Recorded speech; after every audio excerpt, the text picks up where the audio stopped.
ಈ ವರ್ಷ ಯಾರೆಲ್ಲ KCET ಆಪ್ಷನ್ ಎಂಟ್ರಿ ಮಾಡಿ ಮಾಕ್ ರಿಸಲ್ಟ್ಸ್ಗೆ ವೆಯ್ಟ್ ಮಾಡ್ತಾ ಇದ್ದೀರಾ, ಈ ಒಂದು ವಿಡಿಯೋ ಸಖತ್ ಇಂಪಾರ್ಟೆಂಟ್ ಆಗಿರುತ್ತೆ. ಎಸ್ಪೆಷಲಿ ನಿಮ್ಮ ಪ್ಲ್ಯಾನ್ ಏನಾದರೂ ಸೀಟ್ನ ಹೋಲ್ಡ್ ಮಾಡಿಕೊಂಡು ಸೆಕೆಂಡ್ ರೌಂಡಲ್ಲಿ ಅಥವಾ ಥರ್ಡ್ ರೌಂಡಲ್ಲಿ ಸೀಟ್ ತೊಗೊಂಡು ಅಡ್ಮಿಷನ್ ಆಗಬೇಕು ಅಂದ್ಕೊಂಡಿದ್ರೆ ನಿಮ್ಮ ಕಾಲೇಜ್ ಲಿಸ್ಟು ಯಾವ ರೀತಿ ಇರಬೇಕು. ಈಗ ಆಲ್ರೆಡಿ ಆಪ್ಷನ್ ಎಂಟ್ರಿ ಆಗಿದೆ, ಬಟ್ ನೀವು ಮಾಕ್ ರಿಸಲ್ಟ್ಸ್ ಅನೌನ್ಸ್ ಆದಮೇಲೆ ಮತ್ತೆ ಆ ಒಂದು ಆಪ್ಷನ್ ಎಂಟ್ರಿ ಲಿಸ್ಟ್ನ ಎಡಿಟ್ ಮಾಡ್ಬೋದು ಅಥವಾ ಹೊಸದಾಗಿ ಕೂಡ ಆಪ್ಷನ್ ಎಂಟ್ರಿ ಮಾಡ್ಬೋದು. ಸೊ ಈ ರೀತಿ ನಿಮ್ಮ ಒಂದು ಕಾಲೇಜ್ ಲಿಸ್ಟು ಈ ಒಂದು ಸ್ಟ್ರಕ್ಚರಲ್ಲಿ ಇತ್ತು ಅಂತ ಹೇಳಿದ್ರೆ ನೀವು ಸೀಟ್ನ ಹೋಲ್ಡ್ ಮಾಡಿಕೊಂಡು ಆರಾಮಾಗಿ ಸೆಕೆಂಡ್ ರೌಂಡಲ್ಲಾಗಲಿ ಅಥವಾ ಥರ್ಡ್ ರೌಂಡಲ್ಲಾಗಲಿ ನಿಮಗೆ ರ್ಯಾಂಕ್ ತಕ್ಕಂತೆ ಬೆಸ್ಟ್ ಕಾಲೇಜ್ನ ಪಡ್ಕೋಬೋದು. ಅಕಸ್ಮಾತ್ ನಿಮ್ಮ ಲಿಸ್ಟಲ್ಲಿ ಪ್ರಾಬ್ಲಮ್ ಇದ್ದು ನೀವು ಕರೆಕ್ಟಾಗಿ ಲಿಸ್ಟ್ನ ಮಾಡಿಲ್ಲ ಅಂತ ಹೇಳಿದ್ರೆ ಖಂಡಿತ ನೀವು ವೆಯ್ಟ್ ಮಾಡೋದ್ರಲ್ಲೂ ಏನೂ ಯೂಸ್ ಇಲ್ಲ. ಇದ್ರ ಬಗ್ಗೆ ಎಲ್ಲ ಕಂಪ್ಲೀಟಾಗಿ ತಿಳಿಸ್ಕೊಡ್ತೀನಿ. ಆದ್ದರಿಂದ ಎಲ್ಲ ನಮ್ಮ ಚಾನಲ್ಗೆ ಇನ್ನೂ ಸಬ್ಸ್ಕ್ರೈಬ್ ಆಗಿಲ್ಲ ಅಂದರೆ ಸಬ್ಸ್ಕ್ರೈಬ್ ಆಗಿ, ಯಾಕಂದರೆ ನೆಕ್ಸ್ಟು ನಿಮ್ಮ ಕೌನ್ಸಿಲಿಂಗ್ ಮುಗಿಯೋ ತನಕ ಇದೇ ರೀತಿ ಕಂಪ್ಲೀಟಾಗಿ ಗೈಡ್ ಮಾಡ್ತೀನಿ. ಅದಕ್ಕಿಂತ ಮುಂಚೆ ನಿಮ್ಮ KCET ರ್ಯಾಂಕ್ ಎಷ್ಟು ಬಂದಿದೆ ಕಮೆಂಟ್ ಬಾಕ್ಸಲ್ಲಿ ತಿಳಿಸಿ, ನೋಡೋಣ ಎಷ್ಟು ಸ್ಟೂಡೆಂಟ್ಸ್ದು ನಿಮ್ಮ ರೇಂಜಲ್ಲೇ ರ್ಯಾಂಕ್ ಇದೆ ಅಂತ. ಸೊ ಬನ್ನಿ ಫ್ರೆಂಡ್ಸ್, ವಿಡಿಯೋನ ಶುರು ಮಾಡೋಣ. ಈಗ ಆಲ್ರೆಡಿ CET ನೀಟು JEE ಕಾಮೆಂಟ್ಗೆ ಎಲ್ಲ ಎಕ್ಸಾಮ್ಸು ಕಂಪ್ಲೀಟ್ ಆಗಿದೆ. ಆದರೆ ಸ್ಟೂಡೆಂಟ್ಸ್ ಅವರ ರ್ಯಾಂಕಿಂಗ್ನ ನೋಡಿ ಸ್ಟ್ರೆಸ್ ಮಾಡ್ಕೋತಾ ಇದ್ದಾರೆ.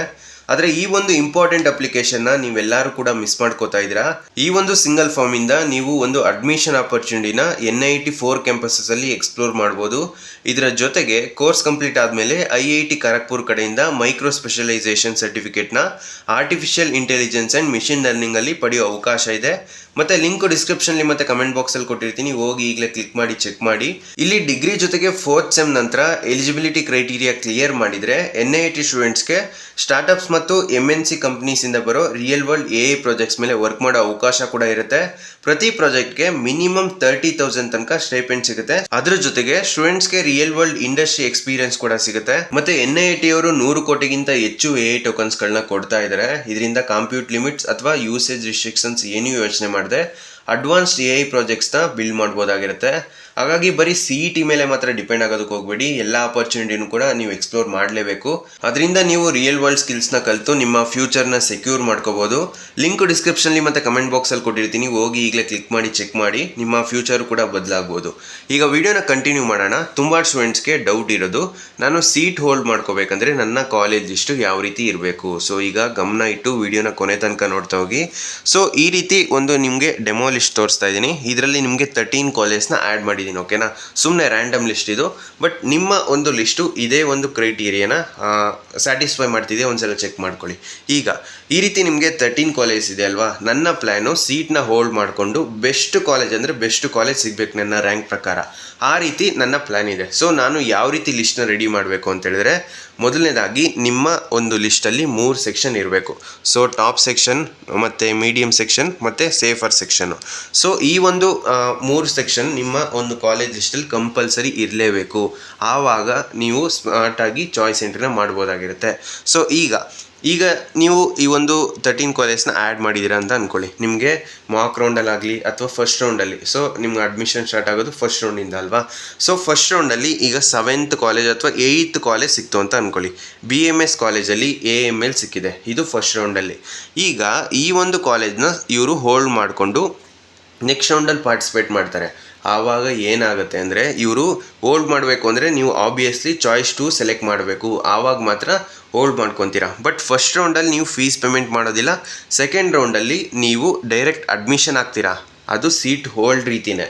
ಬಟ್ ನೀವು ಸೀಟು ನೆಕ್ಸ್ಟ್ ಥರ್ಡ್ ರೌಂಡಲ್ಲಿ ಯಾವುದಾದ್ರು ಇದಕ್ಕಿಂತ ಚೆನ್ನಾಗಿರೋ ಕಾಲೇಜ್ ಸಿಕ್ಕಿದ್ರೆ ಆವಾಗ ಈ ಒಂದು ಸಿಕ್ಕಿರೋ ಕಾಲೇಜ್ ಕ್ಯಾನ್ಸಲ್ ಆಗುತ್ತೆ, ನೀವು ಥರ್ಡ್ ರೌಂಡಲ್ಲಿ ಸಿಕ್ಕಿರೋ ಕಾಲೇಜಿಗೆ ಅಡ್ಮಿಷನ್ ಆಗ್ತೀರಾ. ಇದು ಒಂದು ರೀತಿಯೇ ಹೋಲ್ಡು, ಬಟ್ ನೀವು ಫೀಸ್ ಪೇಮೆಂಟ್ ಮಾಡ್ತೀರಾ. ಇದೊಂದು ಗಮನದಲ್ಲಿ ಇಟ್ಕೋಬೇಕು. ನೆಕ್ಸ್ಟು ಈಗ 8th ಕಾಲೇಜ್ ಸಿಕ್ಕಿದೆ, BMS ಕಾಲೇಜ್ ಆಫ್ ಇಂಜಿನಿಯರಿಂಗ್. ಈ ಒಂದು ಕಾಲೇಜು ಫಸ್ಟ್ ರೌಂಡಲ್ಲಿ ಸಿಕ್ಕಿದೆ. ಇದನ್ನು ಚಾಯ್ಸ್ 2 ಸೆಲೆಕ್ಟ್ ಮಾಡ್ತೀರಾ, ಹೋಲ್ಡ್ ಮಾಡ್ಕೊತೀರಾ. ನೆಕ್ಸ್ಟ್ ಏನಾಗುತ್ತೆ ಅಂದರೆ, ಇಲ್ಲಿಂದ ಏನು ಕೆಳಗಡೆ ಕಾಲೇಜ್ ಇದೆ ಇದೆಲ್ಲ ಕೂಡ ಡಿಲೀಟ್ ಆಗುತ್ತೆ. ಇದನ್ನೆಲ್ಲ ನೀವು ಮರ್ತು ಬಿಡಬೇಕು. ಸೊ ಆದ್ದರಿಂದ ನಿಮ್ಮ ಕಾಲೇಜ್ ಲಿಸ್ಟ್ ಯಾವ ರೀತಿ ಇರಬೇಕು, ಇವಾಗ ಇಲ್ಲಿ ಮೇಲ್ಗಡೆ ಏನಿದೆ ಇದು 100ಗೆ 200% ನಿಮಗೆ ಬೇಕಾಗಿರೋ ಕಾಲೇಜು ಮತ್ತು ಟಾಪ್ ಕಾಲೇಜು, ಮತ್ತು ನಿಮಗೆ ಆ ಒಂದು ಕಾಲೇಜ್ ಸಿಕ್ಕಿದ್ರೆ ಹೋಗೋದಕ್ಕೆ ರೆಡಿ ಆಗಿರಬೇಕು. ಮತ್ತು ನೀವು ಇದೇ ಒಂದು ಕಾಲೇಜ್ ಬೇಕು ಅಂತ ಎಕ್ಸ್ಪೆಕ್ಟ್ ಮಾಡಬೇಕು. ಅಂಥ ಕಾಲೇಜ್ ಮಾತ್ರ ಇಲ್ಲಿ ಮೇಲ್ಗಡೆ ಟಾಪಲ್ಲಿ ಏನಿರುತ್ತೆ ಸೆಕ್ಷನ್ನು, ಇಲ್ಲಿ ನೀವು ನಿಮ್ಮ ಕಾಲೇಜ್ ಲಿಸ್ಟಲ್ಲಿ ಹಾಕಿರಬೇಕು. ಸೊ ನೋಡಿ, ಇವಾಗ ಏನಾಗುತ್ತೆ, ಈ ಒಂದು ಕಾಲೇಜ್ ನಿಮಗೆ ಬೇಕಿತ್ತು, ಅದರಿಂದ ಮಾತ್ರ ನೀವು ಈ ಒಂದು ಕಾಲೇಜ್ನ ನಿಮ್ಮ ಲಿಸ್ಟಲ್ಲಿ ಆ್ಯಡ್ ಮಾಡಿದ್ದೀರಾ. ಬೇಕಿಲ್ಲ ಅಂದರೆ ನೀವು ಆ್ಯಡ್ ಮಾಡ್ತಿರ್ಲಿಲ್ಲ. ಈಗ ಈ ಒಂದು ಕಾಲೇಜ್ ಸಿಕ್ಕಿದೆ. ನೆಕ್ಸ್ಟು ಇದಕ್ಕಿಂತ ಚೆನ್ನಾಗಿರೋ ಕಾಲೇಜು ನಿಮ್ಮ ಕಾಲೇಜ್ ಲಿಸ್ಟಲ್ಲಿದೆ. ಸೊ ಆವಾಗ ಏನು ಮಾಡುತ್ತೆ ಸಿಸ್ಟಮು, ಈಗ ಫಸ್ಟ್ ರೌಂಡಲ್ಲಿ ಮೇಲಿಂದ ಚೆಕ್ ಮಾಡ್ಕೊಂಬಂತು ಈ ಒಂದು ಕಾಲೇಜಲ್ಲಿ ವೇಕೆನ್ಸಿ ಇತ್ತು ಮತ್ತು ಕ್ಯಾಟಗರಿ ರ್ಯಾಂಕು ಎಲ್ಲನೂ ಅದು ಕ್ರೈಟೀರಿಯಾ ತಗೊಂಡು ರಿಸರ್ವೇಷನ್ಸ್ನು ತಗೊಂಡು ಈ ಒಂದು ಕಾಲೇಜ್ನ ನಿಮಗೆ ಅಲಾಟ್ ಮಾಡುತ್ತೆ. ನೆಕ್ಸ್ಟು ಈಗ ಸೆಕೆಂಡ್ ರೌಂಡಲ್ಲಿ ಏನಾಗುತ್ತೆ, ನಿಮಗೆ ಒಂದು ಸಲ ತೋರಿಸ್ತೀನಿ. ಇದೆಲ್ಲ ಕೂಡ ಡಿಲೀಟ್ ಆಗುತ್ತೆ, ಇದು ಯಾವುದೂ ಇಲ್ಲ ನಿಮಗೆ. ಸೊ ಇವಾಗ ಏನಾಯಿತು, ಮೇಲ್ಗಡೆಯಿಂದ ಸಿಸ್ಟಮ್ ಚೆಕ್ ಮಾಡ್ಕೊಂಬರುತ್ತೆ. ಸೊ ಚೆಕ್ ಮಾಡ್ಕೊಂಬಂದಾಗ ಇಲ್ಲಿ ಯಾವುದೋ ಕಾಲೇಜ್ ಸಿಕ್ತು ಅಂತ ಅಂದ್ಕೊಳ್ಳಿ. ಈಗ SJCಯಲ್ಲಿ CS ಸಿಕ್ತು. ಈಗ ಸೆಕೆಂಡ್ ರೌಂಡಲ್ಲಿ ಹೇಳ್ತಿರೋದು ನಾನು, ಈ ಒಂದು ಕಾಲೇಜ್ನ ನೀವು ಹೋಲ್ಡ್ ಮಾಡಬೇಕು ಅಂದರೆ ಚಾಯ್ಸ್ 1 ಚೂಸ್ ಮಾಡಬೇಕು, ಫೀಸ್ ಪೇಮೆಂಟ್ ಮಾಡ್ತೀರಾ, ಆಮೇಲೆ ಕಾಲೇಜ್ಗೆ ಅಡ್ಮಿಷನ್ನು ಆಗ್ತೀರಾ. ಬಟ್ ನಿಮಗೆ ಥರ್ಡ್ ರೌಂಡಲ್ಲಿ ಪಾರ್ಟಿಸಿಪೇಟ್ ಮಾಡೋದಕ್ಕೆ ಚಾನ್ಸ್ನ ಕೊಡ್ತಾರೆ. ಆವಾಗಲೂ ಕೂಡ ಅಪ್ಗ್ರೇಡ್ ಆಗುತ್ತೆ ಕಾಲೇಜು. ಈಗ SJC ಸಿಕ್ತು ನಿಮಗೆ ಸೆಕೆಂಡ್ ರೌಂಡಲ್ಲಿ, ಮತ್ತೆ ಮೇಲಿಂದ ಚೆಕ್ ಮಾಡುತ್ತೆ ಥರ್ಡ್ ರೌಂಡಲ್ಲಿ. ಇಲ್ಲಿ ಯಾವುದೋ ಕಾಲೇಜ್ ಸಿಕ್ತು, PS ಕಾಲೇಜಲ್ಲಿ CS ಸಿಕ್ತು ಥರ್ಡ್ ರೌಂಡಲ್ಲಿ. ಆವಾಗ ಇದೆಲ್ಲನೂ ಕೂಡ ಮರೆತುಬಿಟ್ಟು ನೀವು ಕಂಪಲ್ಸರಿ PS ಕಾಲೇಜ್ಗೆ CS ಅಡ್ಮಿಷನ್ ಆಗಲೇಬೇಕು. ಈಗ ಅಕಸ್ಮಾತು ನೀವು 1 ಕಾಲೇಜು 2 ಕಾಲೇಜು ಅಥವಾ 3-4 ಕಾಲೇಜ್ ಆ್ಯಡ್ ಮಾಡಿಕೊಂಡು ನೀವು ಹೋಲ್ಡ್ ಮಾಡ್ತೀನಿ ಈ ರೀತಿ ಎಲ್ಲ ಪ್ಲ್ಯಾನ್ ಇಟ್ಕೊಂಡಿದ್ರೆ, ಅಕಸ್ಮಾತ್ ನಿಮಗೆ ಕರೆಕ್ಟಾಗಿ ಗೊತ್ತು ಚಾಯ್ಸ್ ಎಂಟ್ರಿ ನನಗೆ ಇದೇ ಕಾಲೇಜ್ ಬೇಕು, ಆವಾಗ ನೀವು 2-3 ಕಾಲೇಜ್ ಅಥವಾ ಒಂದು 4-5 ಕಾಲೇಜಲ್ಲಿ ಆಟ ಆಡ್ಬೋದು. ಬಟ್ ನಿಮಗೆ ಕರೆಕ್ಟಾಗಿ ಚಾಯ್ಸ್ ಎಂಟ್ರಿ ಅದ್ರ ಬಗ್ಗೆ ಐಡಿಯಾ ಇದ್ದರೂ ಕೂಡ ನೀವು ಜಾಸ್ತಿ ಕಾಲೇಜ್ ಇಟ್ಕೊಂಡ್ರು ಕೂಡ ನಿಮಗೆ ನೆಕ್ಸ್ಟು ಅಡ್ವಾಂಟೇಜ್ ಆಗ್ತಾ ಹೋಗುತ್ತೆ. ಸೊ ನೋಡಿ, ಈಗ ನೀವು ಒಂದು 3-4 ಕಾಲೇಜ್ ಇಟ್ಕೊತೀರಾ. ಈಗ ಥರ್ಡ್ ಕಾಲೇಜ್ ಅಲಾಟ್ ಆಯಿತು ಫಸ್ಟ್ ರೌಂಡಲ್ಲಿ, ಸೆಕೆಂಡ್ ರೌಂಡಲ್ಲಿ ನಿಮಗೆ ಈ ಒಂದು ಕಾಲೇಜ್ ಅಲಾಟ್ ಆಯಿತು. ಇನ್ನು ಉಳಿದಿರೋದು ಒಂದೇ ಕಾಲೇಜು. ನಿಮ್ಮ ರ್ಯಾಂಕು ಚೆನ್ನಾಗಿದ್ದರೆ ಈ ರೀತಿ ವರ್ಕ್ ಆಗುತ್ತೆ. ಅಕಸ್ಮಾತು ನಿಮ್ಮ ರ್ಯಾಂಕ್ ಜಾಸ್ತಿ ಇದೆ, 1 ಲಕ್ಷ ಇದೆ, 1.5 ಲಕ್ಷ ಇದೆ, ಆವಾಗ ಈ ರೀತಿ ಎಲ್ಲ 1 ಕಾಲೇಜ್ 2 ಕಾಲೇಜ್ 3 ಕಾಲೇಜ್ ಈ ರೀತಿ ಆ್ಯಡ್ ಮಾಡಿದ್ರೆ ನೆಕ್ಸ್ಟು ನಿಮಗೆ ಪ್ರಾಬ್ಲಮ್ ಆಗುತ್ತೆ. ಆದ್ದರಿಂದ ಯಾವುದೇ ರೀತಿ ಮಿಸ್ಟೇಕ್ಸ್ನ ಮಾಡಬಾರ್ದು. ಆದಷ್ಟು ಜಾಸ್ತಿ ಕಾಲೇಜ್ನ ಆ್ಯಡ್ ಮಾಡಿ ನಿಮ್ಮ ಕಾಲೇಜ್ ಲಿಸ್ಟ್ ಯಾವ ರೀತಿ ಇರಬೇಕು ಅಂತ ಈಗ ತೋರಿಸ್ಕೊಡ್ತೀನಿ. ಸೊ ಈಗ ನೆಕ್ಸ್ಟು ನಿಮ್ಮ ಎಡಿಟಿಂಗ್ ಆಪ್ಷನ್ ಬಿಡ್ತಾರಲ್ವ, ಆವಾಗಲೂ ಕೂಡ ಇದನ್ನು ನೀವು ಚೇಂಜಸ್ ಮಾಡ್ಕೋಬೋದು. ಈಗ ಟಾಪ್ ಸೆಕ್ಷನಲ್ಲಿ ನಿಮಗೆ ಡ್ರೀಮ್ ಕಾಲೇಜು ಮತ್ತು ನಿಮಗೆ ಯಾವುದು ಸಿಗೋದಕ್ಕೆ ಕಷ್ಟ ಇದೆ, ಬಟ್ ನಿಮಗೆ ಆ ಒಂದು ಕಾಲೇಜ್ ಬೇಕು, ನಿಮಗೆ ಥರ್ಡ್ ರೌಂಡಲ್ಲಿ ಅಥವಾ ಸೆಕೆಂಡ್ ರೌಂಡಲ್ಲಿ ಸಿಗ್ಬೋದು, ಅಂಥ ಕಾಲೇಜ್ನ ನೀವು ಟಾಪಲ್ಲಿ ಹಾಕಬೇಕು.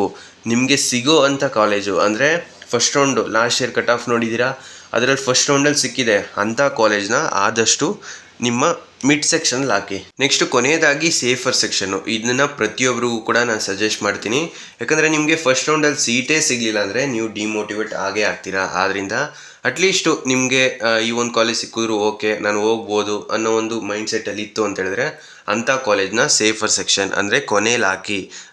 ಇನ್ನೊಂದು ಕೇಸ್ ಯಾವ ರೀತಿ ಅಂದರೆ, ಈಗ ನಿಮ್ಮ ರ್ಯಾಂಕು 1 ಲ್ಯಾಕ್ ಇದೆ ಅಂತ ಅಂದ್ಕೊಳ್ಳಿ. ಸೊ 1 ಲಕ್ಷ ಇದ್ದಾಗ ನೀವು 1 ಲಕ್ಷಕ್ಕಿಂತ ಜಾಸ್ತಿ ಕಟ್ ಆಫ್ ಇರುತ್ತಲ್ಲ, ಆ ಒಂದು ಕಾಲೇಜ್ನ ಸೇಫರ್ ಸೆಕ್ಷನಲ್ಲಿ ಹಾಕಬೇಕು. ಆವಾಗ ಖಂಡಿತ ಆ ಒಂದು ಕಾಲೇಜ್ ನಿಮಗೆ ಸಿಗುತ್ತೆ. ಬಟ್ ನಿಮಗೆ ಆ ಒಂದು ಕಾಲೇಜ್ ಸಿಕ್ಕಿದ್ರೆ ಹೋಗೋದಕ್ಕೆ ಒಪ್ಪಿಗೆ ಇರಬೇಕು. ಆವಾಗ ಮಾತ್ರ ಅಂಥ ಕಾಲೇಜ್ನ ಸೇಫರ್ ಸೆಕ್ಷನ್ಗೆ ಹಾಕಿ. ನಿಮ್ಮದು ಯಾವ ರೀತಿ ಇರಬೇಕೀಗ, ಟಾಪು ಮತ್ತು ಮೀಡಿಯಮಲ್ಲಿ ನಿಮಗೆ ಸಿಗೋ ರೀತಿ, ನೆಕ್ಸ್ಟು ಸೇಫರ್ ಸೆಕ್ಷನಲ್ಲಿ ನಿಮಗೆ ಪಕ್ಕಾ ಸಿಗೋ ರೀತಿ. ಈ ರೀತಿ ಇದ್ದಾಗ ನೀವು ಸೀಟ್ನ ಹೋಲ್ಡ್ ಮಾಡಿದ್ರು ಏನೂ ಪ್ರಾಬ್ಲಮ್ ಆಗೋಲ್ಲ, ಸೀಟ್ನ ಕ್ಯಾನ್ಸಲ್ ಮಾಡಿಕೊಂಡ್ರು ಏನೂ ಪ್ರಾಬ್ಲಮ್ ಆಗೋಲ್ಲ. ನೆಕ್ಸ್ಟು ಅಡ್ಮಿಷನ್ ಆಗ್ತೀರಲ್ವಾ, ಅದು ಬೆಸ್ಟ್ ಕಾಲೇಜ್ ಆಗಿರುತ್ತೆ ನಿಮ್ಮ ಆಪ್ಷನ್ ಟ್ರೀ ಪ್ರಕಾರ. ಓಕೆನಾ? ಸೊ ಇದು ಅರ್ಥ ಆಯಿತು ಅಂತ ಅನ್ಕೊತೀನಿ. ಬೇರೆ ಏನಾದರೂ ಡೌಟ್ಸ್ ಇದ್ದರೆ ಕಮೆಂಟ್ ಬಾಕ್ಸಲ್ಲಿ ತಿಳಿಸಿ. ಸೊ ಫ್ರೆಂಡ್ಸ್, ಈ ವಿಡಿಯೋ ನಿಮಗೆ ಇಷ್ಟವಾಗಿತ್ತು ಅಂದರೆ ಲೈಕ್ ಮಾಡಿ, ಕಮೆಂಟ್ ಮಾಡಿ ಮತ್ತು ನಿಮ್ಮ ಫ್ರೆಂಡ್ಸ್ಗೆಲ್ಲ ವಿಡಿಯೋನ ಶೇರ್ ಮಾಡಿ. NIET ಲಿಂಕು ಡಿಸ್ಕ್ರಿಪ್ಷನಲ್ಲಿ ಕೊಟ್ಟಿರ್ತೀನಿ, ಹೋಗಿ ಈಗಲೇ ಚೆಕ್ ಮಾಡಿ ರಿಜಿಸ್ಟರ್ ಮಾಡ್ಕೊಳ್ಳಿ.